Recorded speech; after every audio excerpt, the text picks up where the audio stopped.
Bienvenidos a la 37ª entrega de la Ciencia Superior del Espíritu Santo. Yo soy Carlos Fontalvo y esta es la cuarta entrega de la paradoja del mal. Bien, retornamos al jardín del Edén y todo lo que hemos dicho hasta ahora nos lleva a contemplar el proceso mental de Eva hasta la consumación del pecado.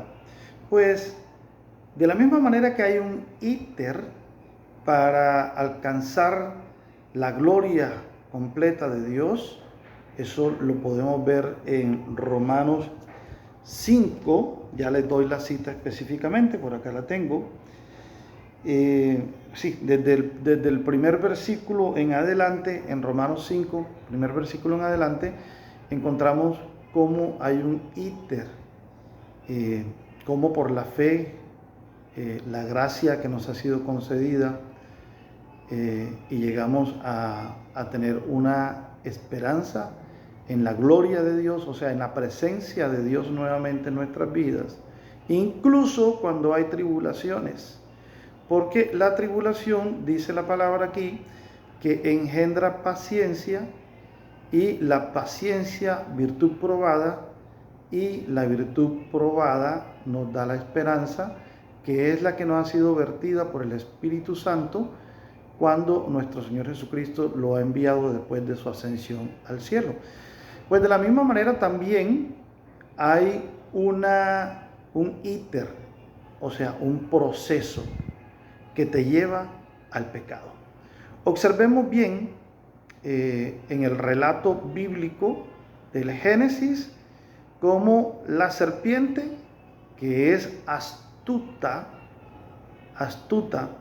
llega a engañar ¿con qué? Con la palabra. Pero no es la palabra de Dios, está mezclada con la palabra de Dios para parecer que es verdadera.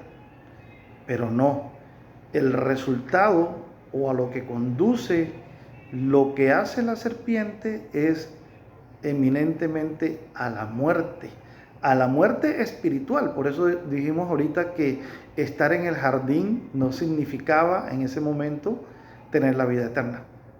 Estar en el jardín no significa eso. Estar en el jardín es gozar de los frutos y de la misericordia de Dios, de todos los bienes del Señor, pero se requiere ascender espiritualmente para alcanzar la vida eterna y la plenitud con nuestro Señor Jesucristo, nuestro Padre y el Espíritu Santo. Entonces, dijimos que también hay un íter del mal, y esto se origina en nuestra propia concupiscencia. Acompáñenme a Santiago 1:5. Si no estoy mal, en Santiago vemos cómo este tema de que dice, sino que cada uno es probado, arrastrado y seducido por su propia concupiscencia. ¿Qué es la concupiscencia? Pues el placer exacerbado. Y sigue diciendo, después de la concupiscencia, cuando ha concebido, da a luz al pecado, y el pecado a la muerte. Es el mismo procedimiento que ocurre constantemente cuando estamos en la tentación y cuando el pecado nos gana. El mismo que sucedió frente al árbol de la ciencia del conocimiento del bien y el mal, también sucede permanentemente, constantemente. De la misma manera nos ataca, no hay ninguna duda de esto. Miren, dice que Eva vio que era bueno. Nace la idea en su cabeza, engañada, nace la idea en su cabeza, ve que es bueno, lo contempla en donde, su propia concupiscencia, en su propio corazón, en su placer exacerbado, en las maravillas temporales que esto le va a traer, en la belleza superficial y en muchas otras cosas, y entonces es que come, es decir, consuma el pecado. Por eso nuestro Señor Jesucristo constantemente nos pide que nos mantengamos en oración. Y es un truco muy importante, entre comillas truco, ¿no? Quiero decir, es un buen tic, es un buen ejercicio espiritual. Cada vez que nosotros seamos tentados, ya cuando concebimos, empieza a orar inmediatamente. Y verás cómo se neutraliza la acción, se corta ese procedimiento del pecado y nos ayuda a no consumar el pecado.